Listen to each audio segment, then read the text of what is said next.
Welcome back to the PFC podcast. The views and opinions you are about to hear are the speakers and do not necessarily reflect those of anyone else. Now on to the podcast. Welcome back to the PFC podcast. This is Dennis, and today I am with Regan. How are you doing today? I'm great. How are you? I'm doing well. And so the reason why I asked you to come on and you were so gracious to come on is you wrote a thesis on something that is near and dear to my heart, which is unconventional medical networks. And how do we get these things started? There's a lot of unknowns, and this is definitely something that everybody is focused on. So since this is the first time on our podcast, would you mind doing just a real quick introduction of yourself? Yeah, sure. So first of all, thanks for having me on. My name is Regan Lyon. I am an emergency medicine physician. I've been in the Air Force for 17 years now. Most of my time since residency has been within special operations, although I've done a couple of other things here and there. My most recent, so I'm currently stationed in Washington, D.C. Before I came here to Washington, D.C., I was at the Naval Postgraduate School when I did my thesis. And right before that, I was on the special operations surgical teams. So the reason that I got my attention is the special operations surgical teams participated in Trojan Footprint with SOCIR in Europe. And there was, that was the first time of really starting to talk about like this, unconventional warfare kind of scenario. And it really got us thinking about what does that look like? Because we are still in the midst of the Middle East and the conflict going on there and supporting those missions. So it was a little bit out of our wheelhouse, and that's what kind of got me interested in all this. Nice.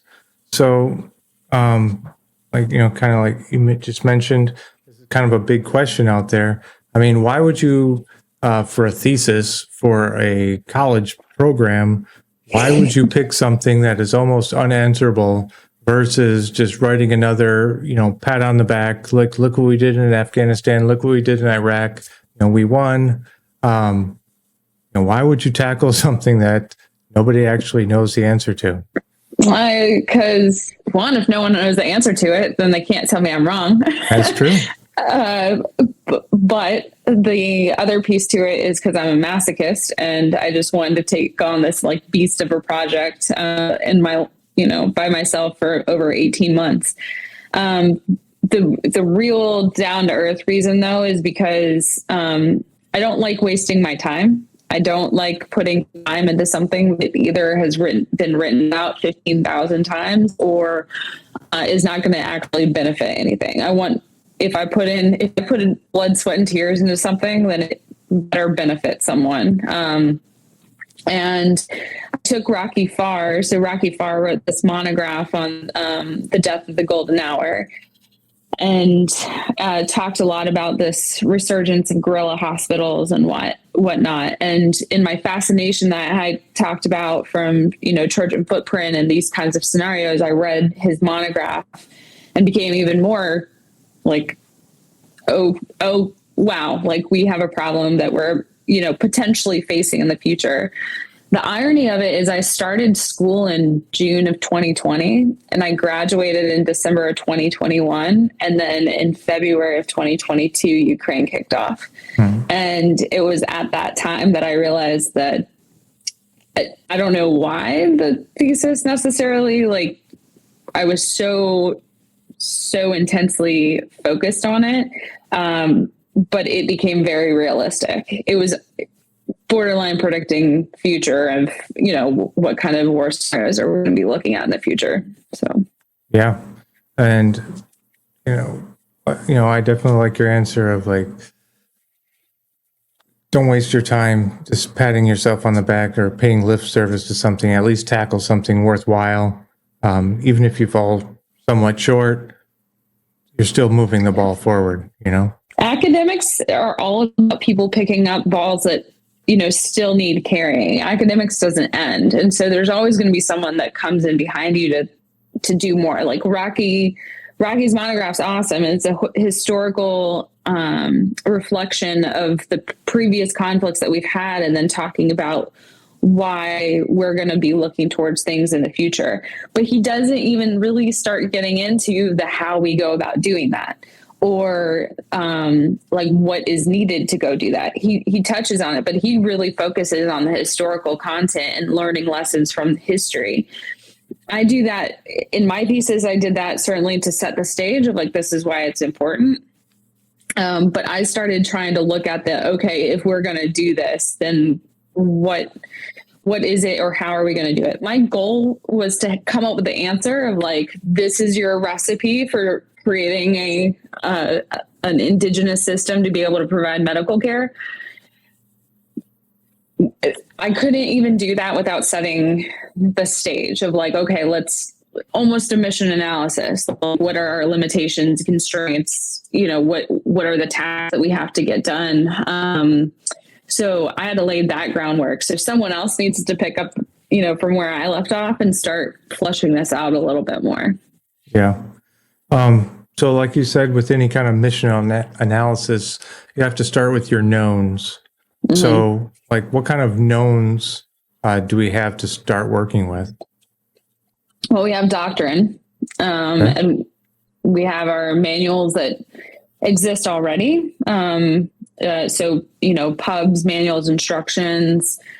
We have history. So what happened in the past and how did we do things in the past? And then we have the expectations and the promises that we've made to our soldiers, sailor, airmen, Marines, of we're going to, take care of them when they get hurt and provide some kind of medical care and get them back home.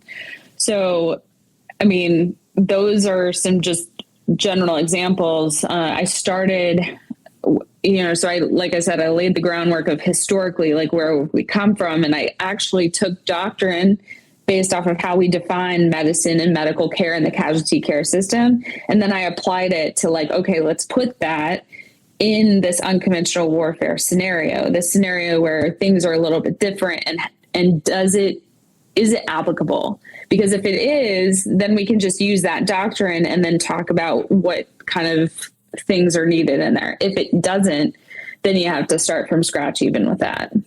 Yeah. So, historics, World War II, we have mass units, you have conventional military hospital systems relatively close to the front, but you also had things like, what was described in different books, like the parachute ward, the guerrilla hospital, the black scalpel, where these were OSS surgeons kicked out of an airplane over enemy controlled territory, and they're running a guerrilla hospital. So, I mean, we have almost completely different contexts of environments. How do we kind of replicate one while simultaneously relearning old lessons for the other? And how do these things actually mesh together? Because they're going to have to. Yeah. Great question. It's unknown, right? How long is this podcast? Yeah, as long as we want it. I think some things that we have to take. So first of all, World War II, you have to take the context that they were in. So of that time period, right? So they don't have all the technology and whatnot that we have currently in this day and age. That's a good thing and a bad thing, right? So a good thing because we have things like ultrasounds and whatnot that can help us do diagnostics. It's a bad thing because everyone and their mother has access to the internet, and there's now new ways of tracking people and things and whatnot. So what can be one of the greatest tools that we have to us to make our lives easier can also make it way more dangerous for our people. So it's a give and take. It's not necessarily a better situation that we're going to be in the future. It's not necessarily a worse one either. It all depends on the perspective. So when you look at World War II, and Yugoslavia is like a really good example of this situation. The partisans were resisting Germany's occupation of Yugoslavia, and A really good reference for this is, as you mentioned, Guerrilla Surgeon. It's by a New Zealand doc that actually was part of the British Army. And he got himself, because he was born in Africa, and so he got himself into Yugoslavia to help with the partisans. He was a single doc, and he kind of made his way and made friends with the partisans and built that trust, and then got some medics and some medical students and started building this network of hospitals and teaching them how to take care of people. The benefit of the partisans in that situation is, so because it was occupied by Germany, like they couldn't trust certain community, they couldn't trust everybody. So like, it's almost like in plain sight, you're existing, but your partisans are going out and having insurgent moments against Germany when the tactics and the timing are right. And then the community that was sympathizers with the partisans would bring in casualties, would house partisans, would, have supplies and whatnot. So it's like these hospitals could be inside someone's house for a certain period of time. They could be in the jungle. They could be completely like hidden away. And there were things that they saw that we see now, right? Like one of the things that was came out of that book or that conflict was, if the guerrilla hospital was closer to the fighting where everything was going on, then they saw more critical patients and they could actually impact and do something about the critical patients and potentially save their lives. The problem with that, though, is they were also closer to the fighting, closer to where the mass amount of German soldiers were. And so there was a higher likelihood that they were going to get caught and compromised. And therefore, it was a bigger risk to the hospital.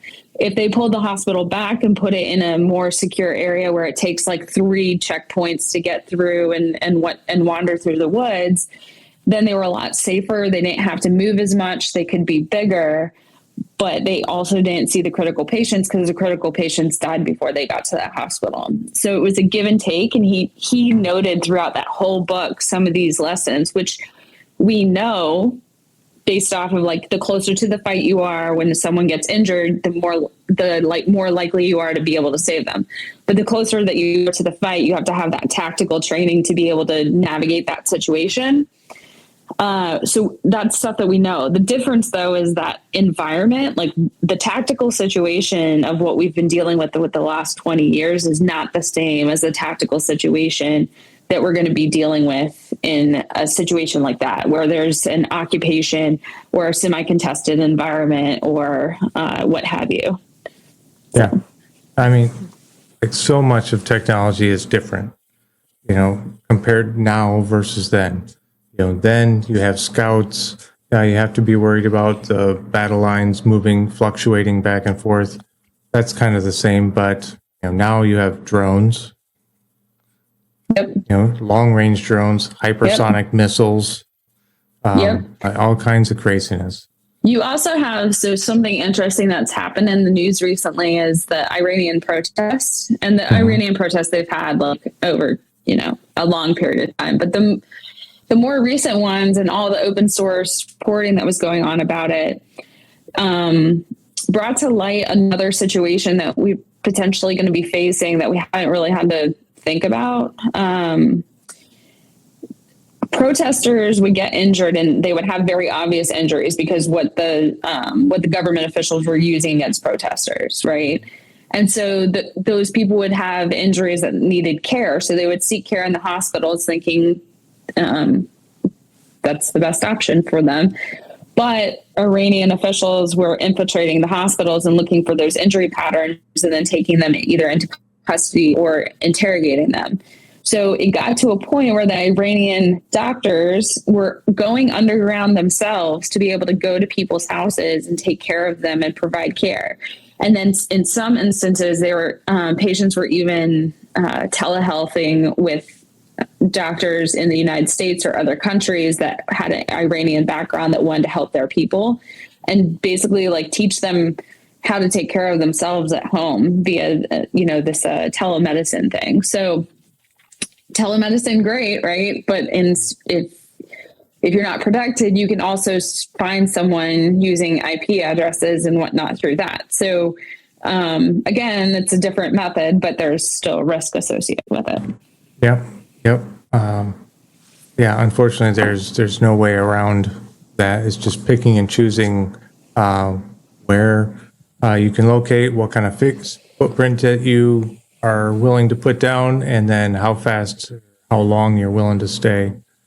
Right. So one of the things you mentioned in your kind of knowns, medic training, blood supply, hospital capacity, evacuation, routes. Yeah. Like how, so yeah. Go please. ahead. So I think it's important to, let's lay the groundwork for this doctrine that I mentioned. Mm-hmm. So the doctrine for our healthcare system, you have role 1s, 2s, 3s, and 4s. Yep. And that's how it's defined. Role 1s has, in my opinion, a pretty wide range of what role 1 care can be, because it ranges anywhere from the instant that the patient gets injured to a physician or a physician's assistant that can do some advanced resuscitation and procedures, but can't do surgery, like not a surgeon.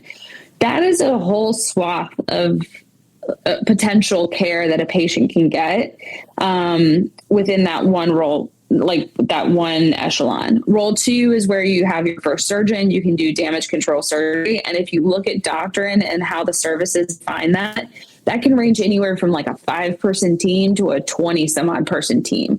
And like your footprint, as you mentioned, could be a truckload of supplies, or it can be backpacks on the back. And one role 2 could have x-rays and the next one could have just an ultrasound. So there's a wide range in there. Then you get to role 3s, and that's where you have your more hardened hospitals. And in theory, based off of doctrine, both NATO and US, you're supposed to have like a CT scanner and you're supposed to have oxygen.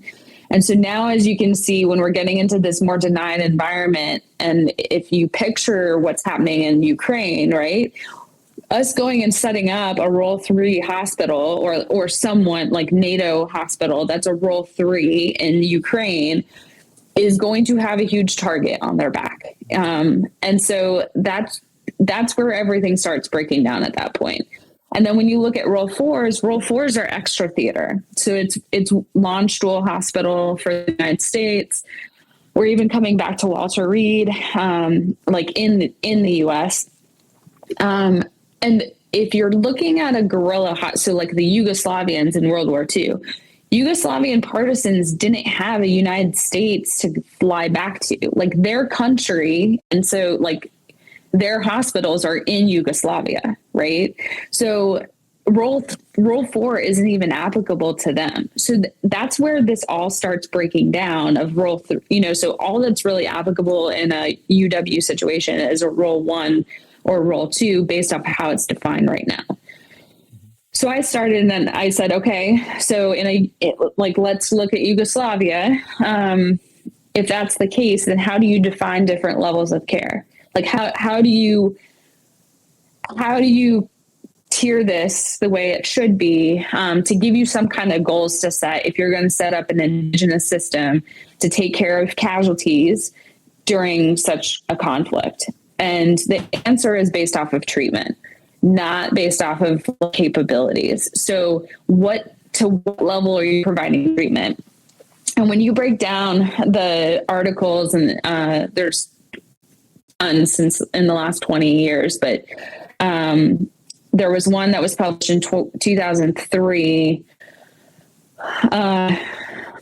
and it took the preventable deaths from Vietnam and broke it down. And I used Vietnam because Vietnam's kind of similar to these environments. I didn't necessarily want to take Afghanistan and Iraq because different kind of situation. But if you look at the preventable deaths, they broke it down in categories. So like tension pneumothorax, airway, extremity hemorrhage, torso hemorrhage, shock, and infection, sepsis.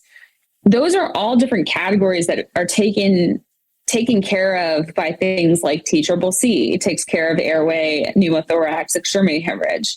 You have damage control surgery, which takes care of torso hemorrhage. You have advanced resuscitation capabilities. So whether or not that's your prolonged field care that you do advanced resuscitation with, or whether or not that's like a PA or a doc that, is an advanced resuscitation team.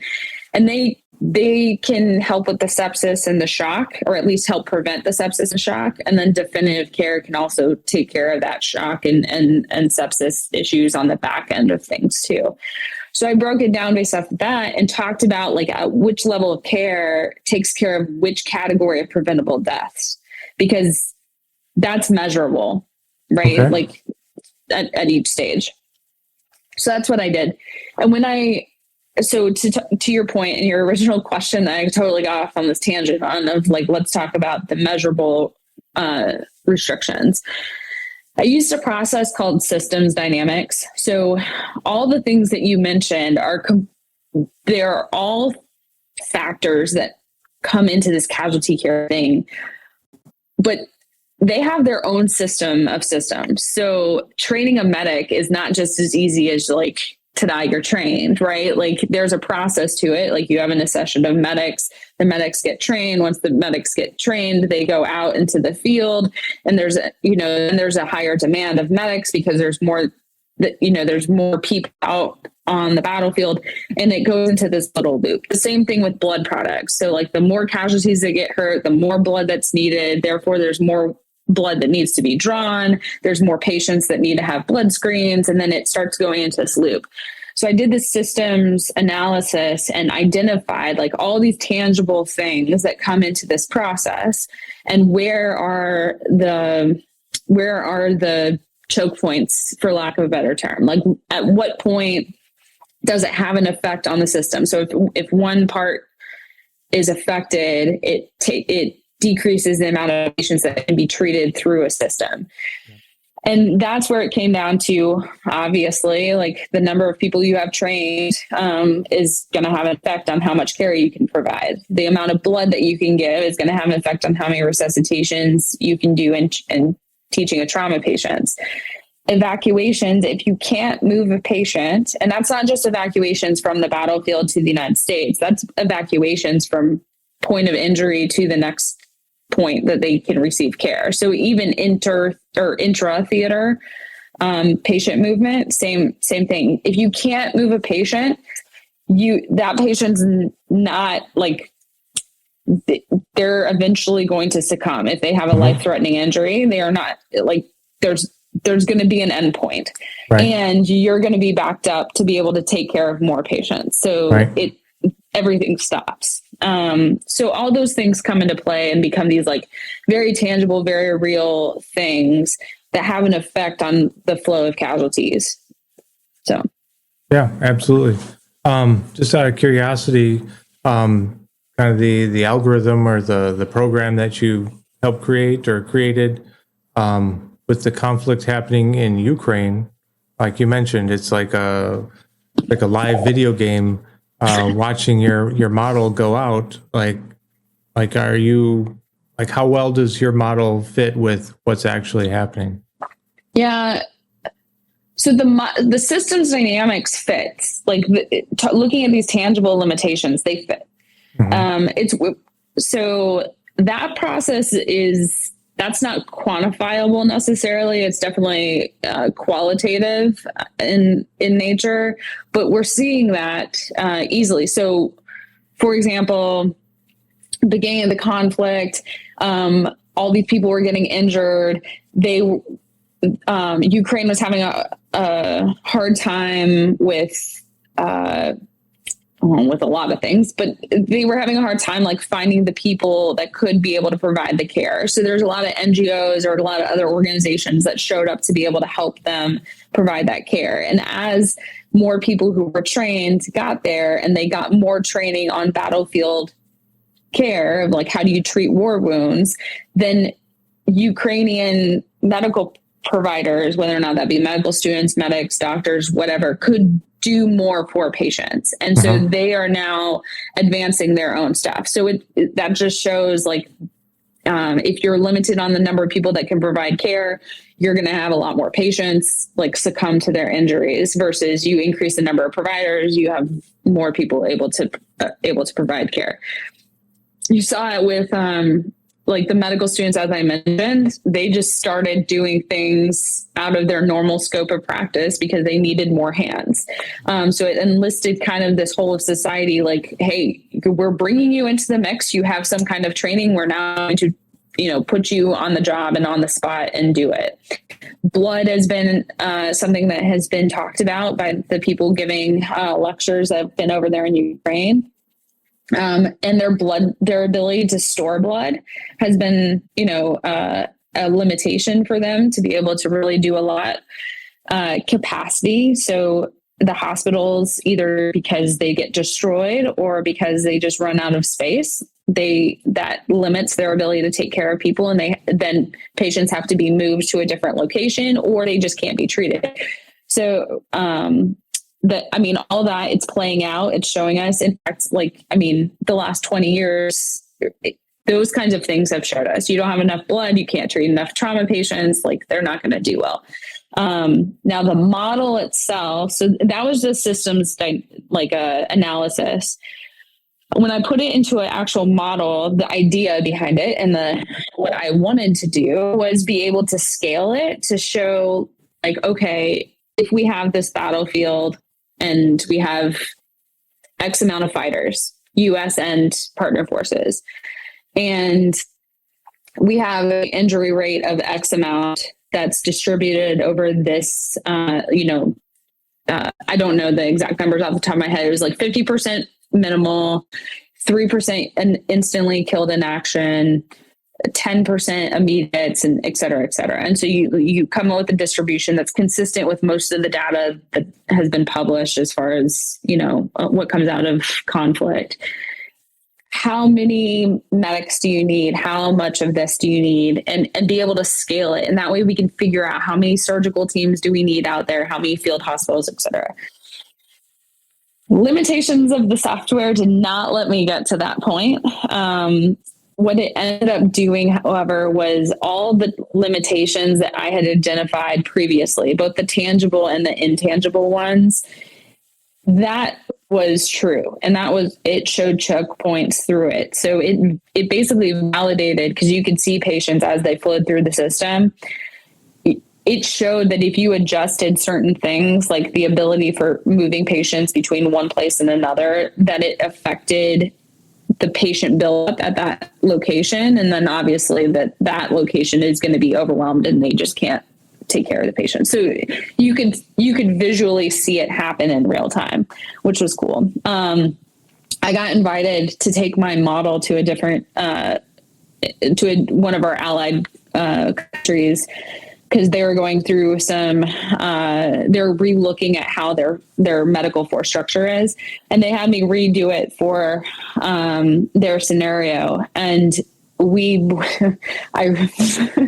ran through that thing 50 times a day for a week. Basically redid my thesis. And it actually proved to be a whole lot more useful than I gave it credit for in the beginning, but it still can't. Or I'm sure it can. I'm sure it can with someone who actually is a systems engineer, but I couldn't get it to scale to just spit out a number of this is how many field hospitals you need or whatever. So. Right. Chat GPT. I'm sure AI is way better at this than I am. I was just happy to finish it and that it worked to be able to publish my thesis. Right. But, we were mentioning, number of hospitals, able to accommodate for X number of patients. That's one thing, is having the skill in place. Another thing is having the supplies in place, which is a completely different animal altogether. Oh, yeah. So, supplies. So going back to guerrilla surgeon, Yugoslavia, one of the things that they noticed is when they got overrun or when they potentially got compromised and the Germans found out their location, took all the supplies, ruined the hospital. And if all the supplies that they had was there, then they now had nothing. And so they had to figure out how to go beg, borrow, and steal from other locations or, allies and somehow get supplies brought into them. But they basically started this system of caches, underground, whether or not that's literally buried or put into a building of some sort where they could go then if they got compromised and resupply themselves. Also, if they ran out of stuff. So it was almost like a complete, what we used to call increment of, whatever we had with us. They had located somewhere else, but they also had supplies to resupply them throughout the time of taking care of patients.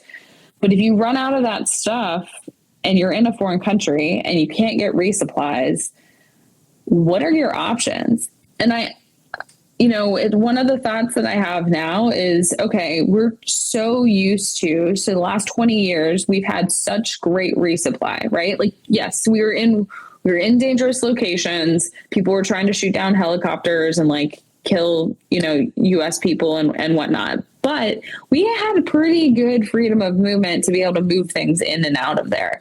Like, we had air superiority and could get things in pretty quickly and get patients out. And so we had the luxury of being able to fly from the United States, US supplies that we are used to in big trauma centers, right? And fly them into country and then have some mechanism of getting that to a forward location. And even though in some forward locations you had to be a little creative with something, like you may not have had a CAT scanner or, something super fancy, you still had, the US made chest tubes, that were, you had all these things available to you. What if you're in a country and you have all your supplies taken or you use all your supplies and there is no medical supply chain and you can't just walk into a medical supply store and buy something off the shelf? It's not going to be that simple. And so what do you really need? And this comes down to a really important point with all this is the medicine doesn't change. The medicine is going to be the same. If you have a collapsed lung or you have someone with a pneumothorax, you have to decompress that lung and you have to have a means of air escaping the pleural area. And that way it can re-expand and the patient can, start oxygenating again. You don't have to have a special tube to do that. Like, the physics behind it is you just have to, you just have to have a finger thoracostomy and decompress the chest that way. So when we're looking at some of the stuff that we're using, are we actually thinking about what is the physiology behind the tools that we're using? And can we recreate that with something off the shelf if we absolutely have to? Going back to MacGyver, right? And we've MacGyvered some stuff ourselves, like putting Christmas trees on stuff and jerry rigging things together. But what if you don't have those medical tools available to you? Can you get something off the shelf of a hardware store and utilize it to be able to meet the needs of whatever medical care that you're getting? Yeah, and the problem absolutely. is you can't really, to some extent you can teach tricks like that, but if you don't know what country you're going in and you don't know what they have in their supplies, your cognitive ability to start thinking through those problems and be a little bit more agile with, dealing with those problem sets, it's going to be a higher demand on us in the future. It's not going to be as simple as, just picking up the next tube that you have lying there, it's going to be more challenging for everyone involved. Yeah, absolutely. And we saw it during COVID. An example, talking about pneumothorax, a trauma surgeon that I know, they were running out of chest tubes and apparently at this night they ran out. So he placed a ET tube with the Heimlich valve. It worked. Everything worked just fine. And then overnight, maybe they had gotten some kind of resupply, but that was the first thing that you mentioned. It was a resident or the attending coming back on Like he couldn't cognitively like understand that this is okay. So the first thing he did was rip the tube out and place in something else. And now he wasted two things. Right. Exactly.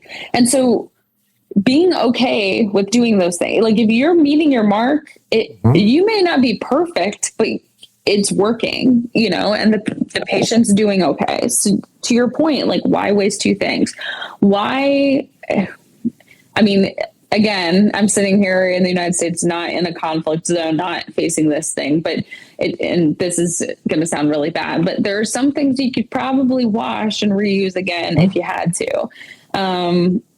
That's obviously not normal practice, but figuring out what those things are, you know, I've advocated to people I know within the Uniformed Services University that we need to do a lab of some sort to look at this, like put students in a lab, give them, you know, a handful of cash, have them go to whatever non-medical store that they want to, get a range of supplies and just practice MacGyver stuff. It's not so much to like, okay, this is a checklist of things that you need to be able to MacGyver XYZ.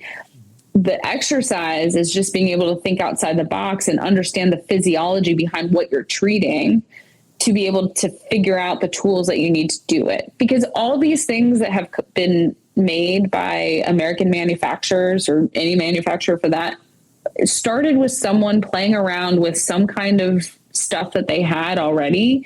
And then they just talked to an engineer and was like, okay, let's make this better.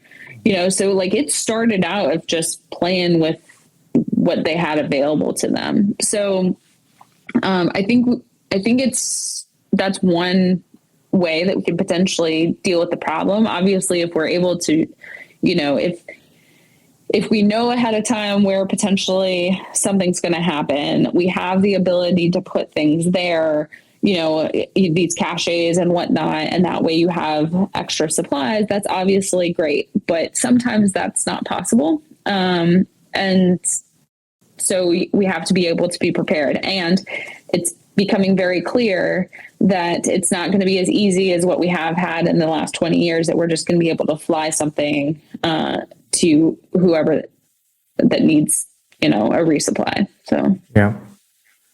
Shifting focus just a little bit, another aspect you mentioned is the social networking, kind of the whole of society type approach, and you already mentioned it. You know, how do you even begin? How do you evaluate another system which has completely different educational system? They have completely different protocols, and then us coming in and saying, you're wrong. We're going to re-educate you on these other things. Yeah.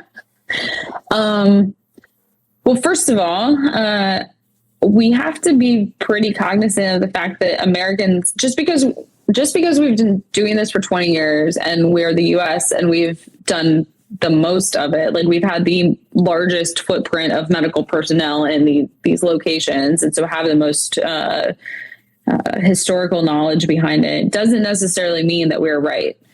And it doesn't necessarily mean that we're the ones with the most experience of how to work in these environments. If you think and you look at history of all the countries that we're allies with, and some that we're not, that have been in situations in which they were invaded and occupied, or invaded and the threat of occupation, they have a lot more rich understanding and experience in this than we ever will. Because the threat of invasion and occupation of some of our allies and other countries around the world is a lot more than what the United States has. So their mindset is different to begin with. For us to go in somewhere and say that we know better is, in my opinion, pretty arrogant of us. And I think that we need to take a step back and realize that there are a multitude of ways of practicing medicine. And just because we've found what we've documented and what we do is not necessarily the end all be all. A good example of just practice in general is the way that we treat appendicitis versus the way that other countries treat appendicitis.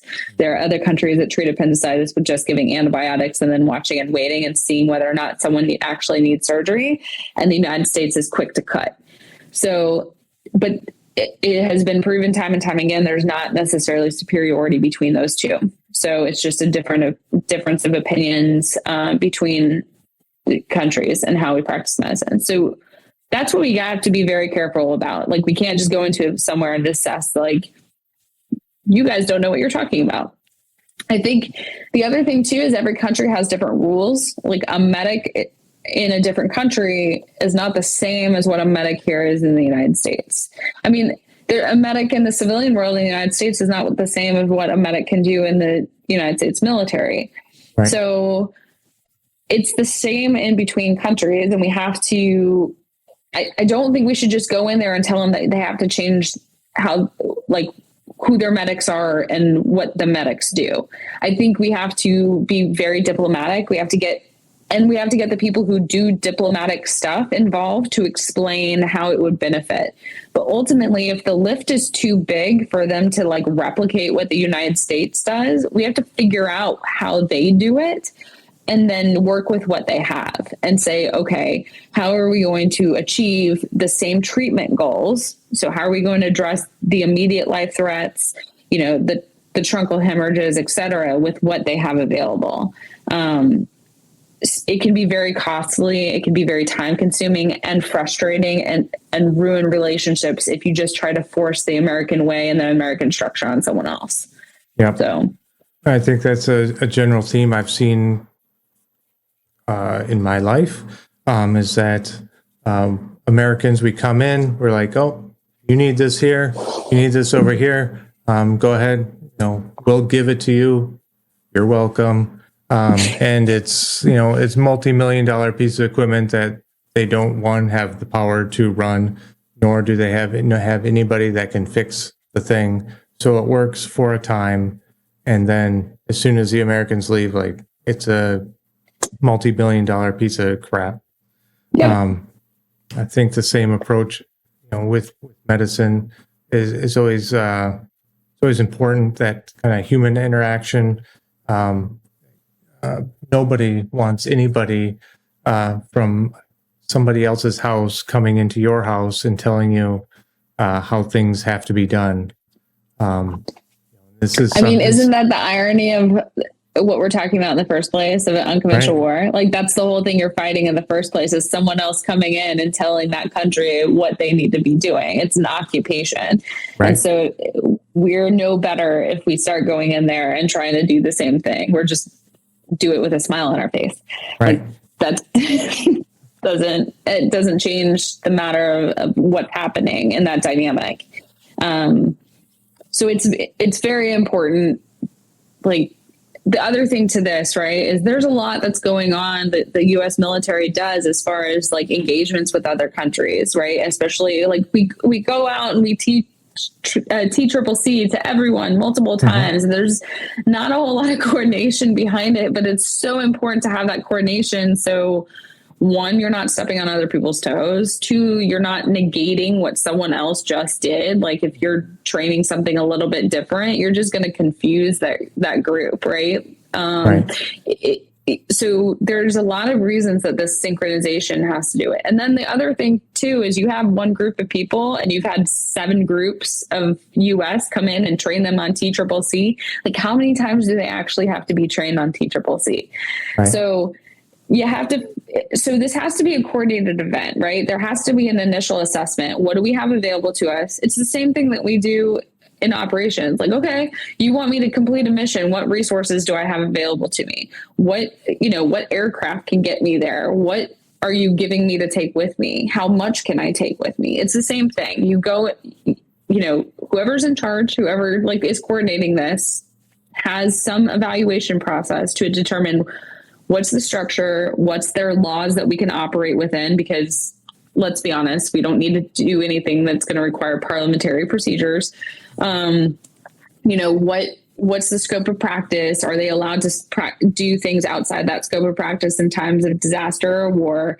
Et cetera, et cetera. And then there's a training program, just like there is for us in the United States, of crawl, walk, run through each stage. And so you don't have to be taught TCCC and go through a TCCC course 7 times in a period of 6 months, like initial TCCC course, then put it to the test. And then maybe you do something a little bit more, okay, now you're not in a safe area. Like now we actually have to put you in a conflict zone, and go through those steps. And then, okay, now let's make it even difficult where you don't have comms, or, hey, you have to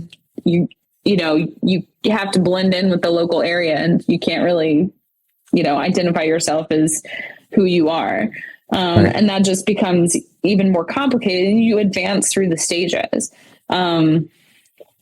But I think we're wasting our time and we're wasting our resources if we're not coordinated in this effort within the geographic combatant commands of wherever it is that we are. So, yeah.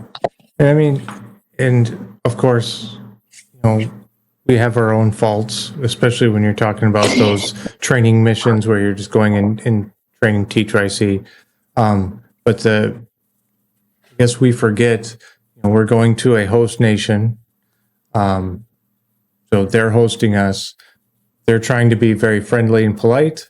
So they're going to sit and listen to your TCCC class for the 12th time with a smile on their face, and they'll continue pretending like they're learning, just because they don't want to be jerks.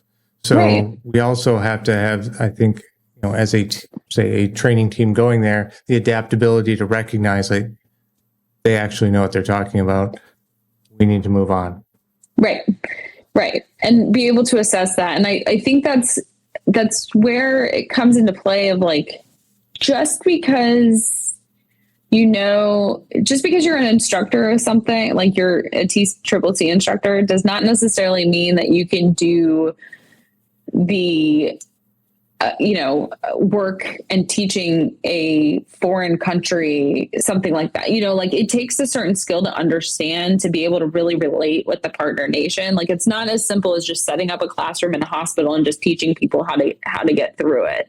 So there comes a real skill set. And I personally think that anyone who's going out there to work with partner nation groups and teaching this, it's just like the operational units who go and advise and assist operations, like they have training in how to do that. They have training in key leader engagements. Like, so we shouldn't just like go throw a whole bunch of medical people into an area that have never had that kind of experience before. I don't think that's fair on a lot of fronts.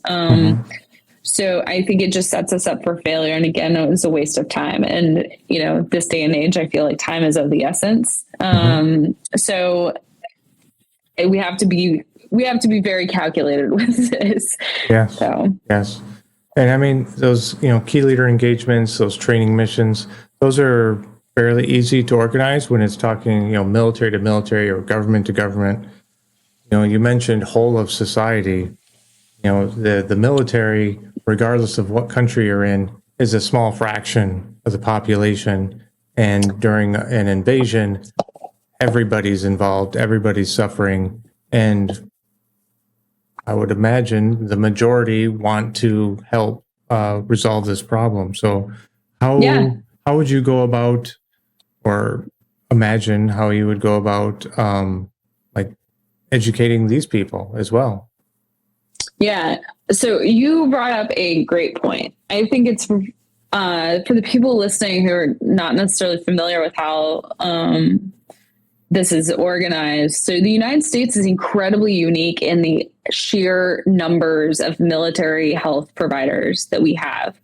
And how much that if we rely, like if a U.S. casualty gets injured, almost 100% of their care is completely within the military system. Like we're talking a fragment of a percent, at least within the last 20 years, would be in the civilian side. And it would be only if there was like a super specialist that they needed, because they would still be like taken home and, you know, definitive care within our military hospitals. Every other country does not have that robust military system. They rely to at least some extent on their civilian infrastructure. And so most of the countries that we're allies with, when you look at their military health system, some of them don't even have forward surgical teams like what we do. Like they only have medics. They have some doctors that take care of their operational units. And then other than that, like they may have large field hospitals that they can, you know, employ, but they don't have the forward surgical teams that we have a decent amount of. And then when you start thinking about all the critical care evacuation teams and whatnot, we have a massive capability with the U.S. health system. So it's unfair to think that we're just going to like make a U.S. system when the country's smaller and they rely on the civilian system. So to your point, like if you're talking about an invasion, like, and let's go back to Yugoslavia again, right? Yugoslavia, like, their partisans relied on the community to provide a lot of care. Like some of them acted as nurses and whatnot. And they employed this. So the sympathizers basically they were helpers and they helped where they could. I think it's hard right now. So as of right now, as of, you know, July, whatever, 2023, military cannot go in and train true civilians. We don't have that authority. That is not within the DoD's prerogative, for good reason. Like if you think about it, because we don't really want to go in and train the civilian populace on military activities that then could, you know, become an international incident and within their country, like that's a diplomatic problem. So Department of State owns that, and the USAID and other groups, other government agencies own that kind of thing.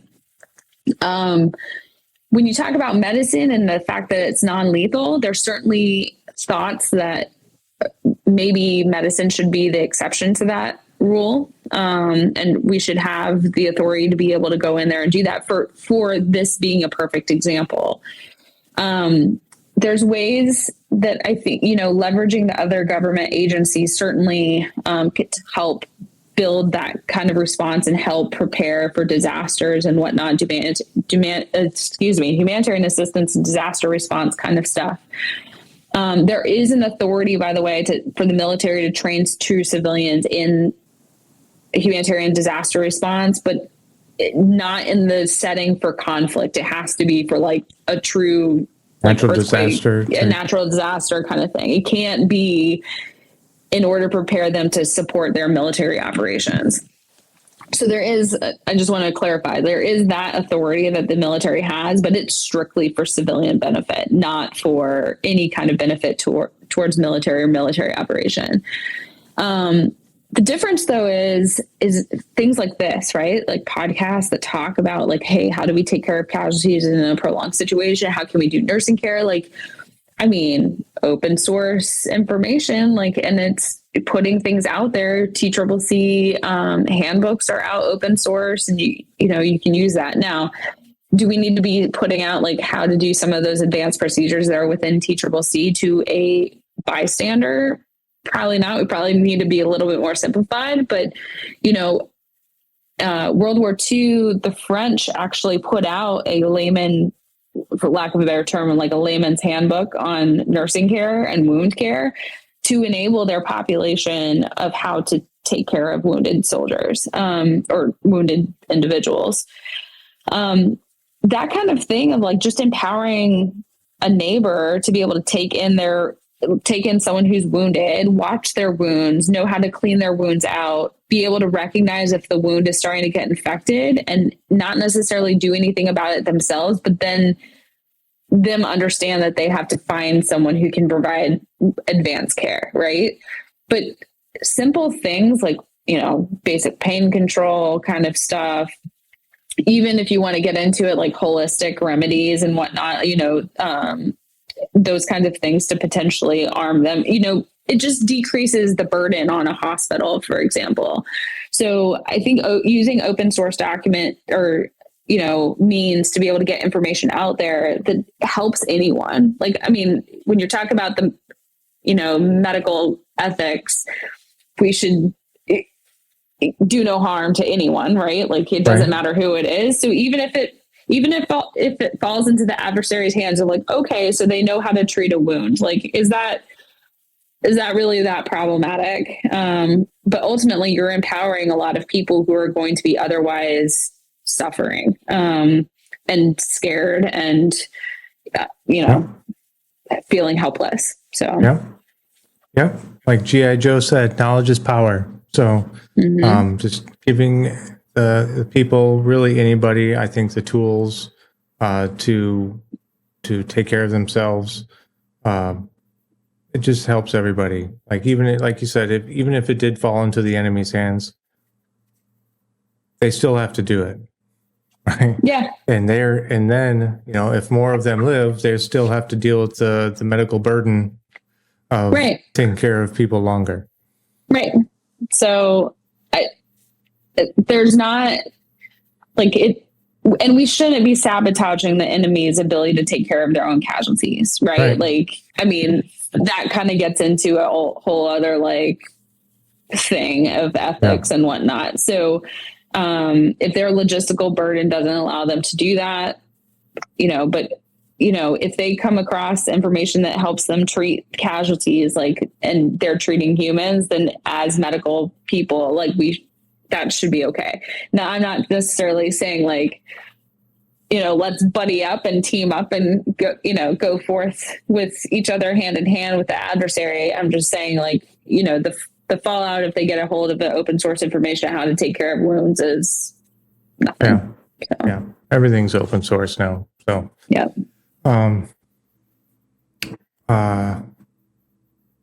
Right. So, now, is there anything, since we're getting close to an hour here, is there anything that you would, if you were king for a day, okay, and we need to get pushed off in the right direction, what would you change to really start driving us, in the right direction?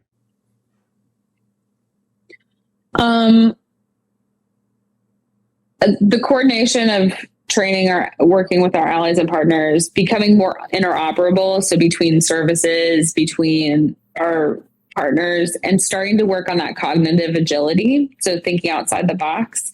Those are the kinds of things that I would start working on, building it into training, training systems and what we do for our own people, like basically working on putting us in scenarios in which all the luxuries that we had available to us. And by luxuries, I don't mean like the running water and electricity, because we didn't necessarily have that in the last 20 years, but the Wi-Fi, because we all had, pucks of Wi-Fi to be able to connect and whatnot. Like that's not going to happen. How are you going to connect, or how are you going to communicate with someone else? Like getting back to some basics, but then also the luxuries of the resupply. You're not going to have normal stuff. You may have to make things out of nothing.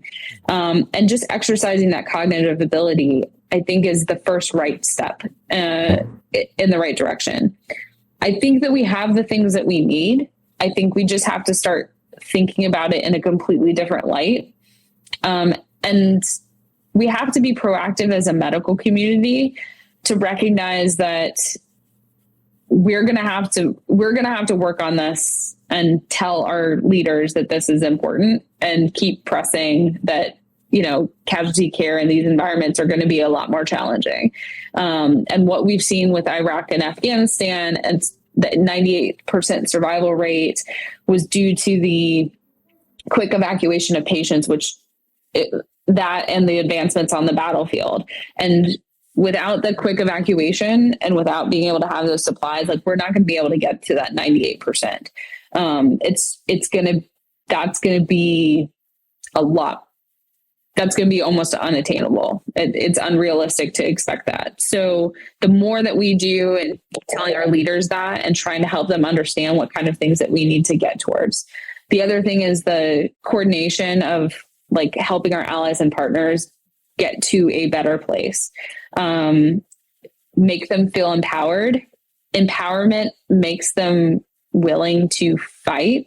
So all the work that the allies did within Ukraine to teach them some of the skills and knowledge that they had going into this conflict made it so they had the belief that they could overcome this. And so that the reason that they've gotten as far as they have is because of that will to fight. And part of that will to fight is knowing that they're going to be taken care of if they get injured. And that's a process that cannot be done when you just get into a country and you have 10 days. Like, you have to set that up well in advance if you have any kind of knowledge that there's that threat. And so we need to be coordinated on it. We need to recognize that it's going to be important to set those things up. And then if I was king for a day, I would certainly give the United States the ability to work with the whole of society approach and really truly work with civilians in providing that medical support, the non-lethal training of just how do you take care of battlefield casualties. So. Perfect. Regan Lyon, thank you very much for coming on. You are welcome. Thank you for having me. It was a lot of philosophical and academic talk, but I appreciate, being able to talk about my work. Yeah, perfect. That's it for today's podcast. Make sure to go to our website, www.prolongedfieldcare.org. Check out our free downloads and a ton of other helpful information. Grab a bag of our fresh roasted PFC coffee, links in the description below, and stay on the bleeding edge of combat and austere medicine. This is Dennis for the PFC podcast. Out.